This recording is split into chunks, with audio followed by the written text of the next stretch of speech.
তো এখন দেখা গেল আমাদের পলাতক নেত্রী, কষ্ট নিয়েন না, আর কি যা বলার তো বলা লাগে। পলাতক নেত্রী এক লোক মারা যাওয়ার পর, কোন লোক ছিল চরম নাস্তিক, যাদের বিরুদ্ধে হেফাজতে 13 সালের আন্দোলন হয়েছিল, যারা ব্লগে নবীকে নিয়ে ব্যঙ্গ করত, বিদ্রুপ করত, চটি গল্প লিখত, কার্টুন ছাপত, এরকম একটাকে কিছু মানুষ রাগে উত্তেজিত হয়ে জানে মেরেই ফেললো। এখন তুমি নেত্রী হিসাবে, দেশপ্রধান হিসাবে ওই আশিকে রাসূলদের পক্ষে বলতে পারো বা না পারো আইনের মারপ্যাচের কারণে, অন্তত দুশ্মন রাসূলের পক্ষে তো আর বলতে পারো না। বিপক্ষে বলতে না পারলে চুপ থাকো, চুপ থাকলে তাও জোর হতে পারে, কিন্তু আশিকে রাসূলের বিপক্ষে আর দুশ্মন রাসূলের পক্ষে তো আর বলতে পারো না। কিন্তু সংসদে দাঁড়িয়ে কি বলেছে জানেন?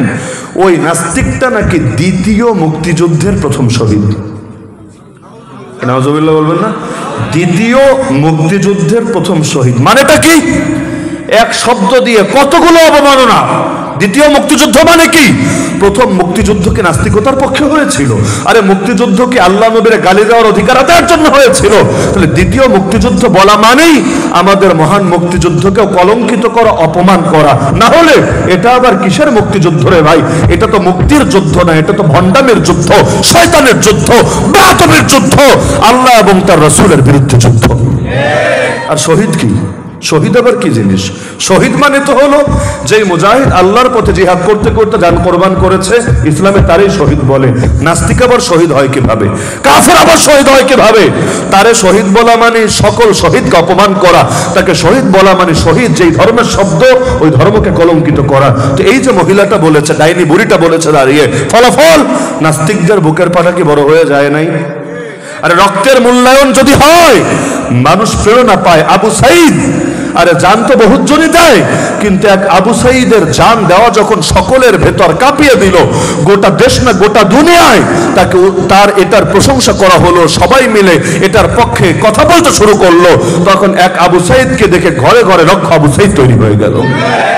এক আবু সাঈদ লোকান্তরে তো লক্ষ আবু সাঈদ ঘরে ঘরে।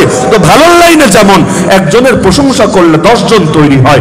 আমরা এই যুগে অতীত যুগের কেচ্ছা কেন শুনাই রে ভাই? সাইয়্যিদুনা হুসাইনের গল্প, আবু বকর ওমর ওসমানের গল্প, আলী রাদিয়াল্লাহু আনহু হাসানের গল্প, অন্যান্য নবীদের গল্প কেন শোনাই?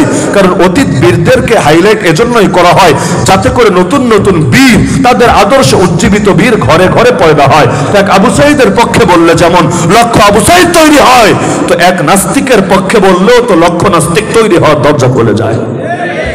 না হলে খেয়াল করলে দেখবেন, বাংলাদেশে একটা দল যতবার ক্ষমতায় আসে, পক্ষে থাকেন আর বিপক্ষে থাকেন, দলের লোক হন আর দলের বাইরের হন, এ কথায় দ্বিমতের সুযোগ নাই। একটা দল যতবার ক্ষমতায় আসে, কয়েকটা শক্তির উত্থান ঘটে। 1 নম্বরে হিন্দুত্ববাদী শক্তির উত্থান, 2 নম্বরে নাস্তিক্যবাদী শক্তির উত্থান, 3 নম্বরে বেদাতীদের উত্থান। দেখবেন এদের ক্ষমতার সাথে সরবে বা নীরবে, জাহেরি ভাবে বা বাতেনি ভাবে এই 3টা শক্তির উত্থান প্রত্যেকবার কাজ করে। এরাই শেল্টার দেয়। আরে ভুল মানুষ কয়বার করে, কত ভাবে করে। ধর্ম অবমাননার একটা লিমিট থাকে। গত বছর যখন বইগুলো ছাপানো হলো, কিসের গত বছর, এই বছরই তো রানিং বছর, জানুয়ারিতে যখন নতুন বই দেওয়া হলো, দেখা গেল ইসলাম শিক্ষা বইয়ের মধ্যে পর্যন্ত মূর্তির ছবি ঢুকিয়ে ছেড়েছে। বলবে অ্যাক্সিডেন্ট, বলবে দুর্ঘটনা। আর অ্যাক্সিডেন্ট কারে বলে, কারে চিনাস? প্রতিটা বইয়ের সম্পাদনা প্যানেল থাকে। এগুলো মনে চাইলো একজন লিখলো, ভুলে একটা জিনিস কপি পেস্ট হয়ে গেল আর প্রেসে চলে গেল, কেউ দেখলো না আর সবার হাতে হাতে চলে গেল। এভাবে বই আসে না রে ভাই। একটা বই একজন ছাত্রের হাতে আসার আগে অন্তত 10 চোখ, 20 চোখ, 50 চোখ, 100 চোখের নজর পড়ে, এরপর ছাত্রের হাতে যায়। তো মূর্তির ছবি ঢুকাতে হলো তো ইসলাম শিক্ষা বইয়ের পাতায়, কিভাবে সম্ভব? এমনকি বান্দর তত্ত্ব, ডারউইনিজম, তারপর এই যে LGBTQ, কোন জিনিসটা বাকি রেখেছে? সব শয়তানই তো ঢুকিয়েছে। এখন বলতে পারে সরকার, আমরা তো ঢুকাই নাই, আমরা তো আর বই লিখি না, এগুলো ওই দীপমণির অধীনে জাফর ইকবাল টাফর ইকবাল যারা ছিল এরা করেছে। তো এদেরকে কমিশনে কি তোর বাপ নিয়োগ দিয়েছে? কমিশনের নিয়োগ হয় কিভাবে? কমিশনের মধ্যে হুজুর তো রাখতে রাজি না। যদি কখনো রাখে, হুজুরের দায়িত্ব খালি ইসলাম শিক্ষা বই পর্যন্ত। হুজুর এই বইয়ে যে সূরা কেরাত আছে, অর্থ লেখা আছে, এটুকুই চেক দেন। অথচ দরকার ছিল কি জানেন? এই দেশ মুসলমানের দেশ, সংবিধানে আজও পর্যন্ত লেখা রাষ্ট্রধর্ম ইসলাম, নাকি আমি বানিয়ে বলছি কথাগুলো?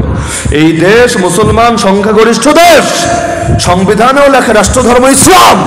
দরকার ছিল প্রতিটা সাবজেক্টের বই, সেটা বিজ্ঞানেরই হোক, ইতিহাসেরই হোক, ভূগোলেরই হোক, সমাজবিজ্ঞানেরই হোক, আর যাই হোক না কেন, প্রতিটা বই কয়েক ধাপে সম্পাদনা হবে। এর মধ্যে একটা ধাপ থাকবে আলেম ওলামারা রিভিউ করবে ধর্মের আলোকে, শরীয়তের আলোকে, যেটাকে আমরা শরীয়ত সম্পাদনা বলি। মানে মোল্লার দায়িত্ব খালি ইসলামী বই লেখা না, ইসলামী ধর্মের বই, ইসলাম ধর্মের বই চেক দেওয়া না, বরং প্রতিটা বই রাষ্ট্রের সবচাইতে বড় গবেষক আলেমদের একবার নজর হয়ে আসবে।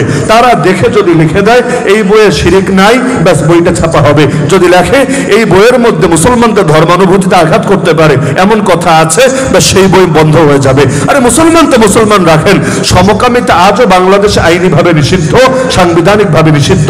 ওই সমকামিতার কথা বইয়ের মধ্যে কিভাবে আসে? আইন বিরোধী কথা আসা মানে বোঝেন, তাও স্কুল কলেজের বইয়ের মধ্যে, তার মানে ষড়যন্ত্র কোন পর্যায়ে পৌঁছে গিয়েছে।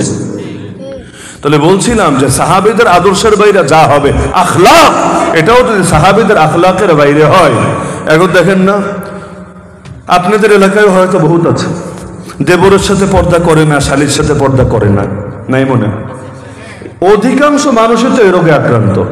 বাইরে পর্দা করলেও ঘরে পর্দাটা করে না। যদি জিজ্ঞাসা করা হয় বলবে আমাদের মন এত খারাপ না, আমাদের মন ফ্রেশ আছে, দেবর ছোট ভাইয়ের মতো, শালী হলো ছোট টুকটুকে বোনের মতো। ভালো কথা, ভাইয়ের মতো আর বোনের মতো। এই বাস্তবতা তুমিই বুঝলা, খালি নবী বুঝলো না, নবীর সাহাবীরা কেউ বুঝলো না। নবীর ঘরে অন্ধ সাহাবী এসেছে, নবী তার স্ত্রীরা বলে জলদি ঘরে যাও, জলদি ঘরে। স্ত্রী অবাক, ইয়া রাসূলুল্লাহ, তার আর কি আছে, সে তো অন্ধ, চোখে দেখবে না। নবী বললেন আরে তুমি কি অন্ধ নাকি, তুমি কি তাকে দেখতে পাচ্ছ না? নবী বললেন দেবর হলো মরণ, দেবর হলো মরণ, যেভাবে মরণ থেকে বাঁচার চেষ্টা করো দেবর থেকেও বাঁচার চেষ্টা করবা। তো নবী বললেন কি, সাহাবীরা করলেন যা, আর এখনের সমাজে করেটা কি? তো এই যে আখলাকি, এই যে আমলি অধপতন, যেটা তাদের সাথে মিলল না, এটাকে সুন্নতি কাজ বলবেন না বেদাতি কাজ বলবেন? তো বেদাত মানে হলো এমন যত আদর্শ যেটা সাহাবীদের জামানায় ছিল না, পরবর্তীতে লোকে আবিষ্কার করেছে, ধর্মের নামে চালানোর চেষ্টা করছে, এটাই বেদাত। আকীদার লাইনেও হতে পারে, আমলের লাইনেও হতে পারে, হার লাইনেই হতে পারে, রাজনীতির লাইনেও হতে পারে।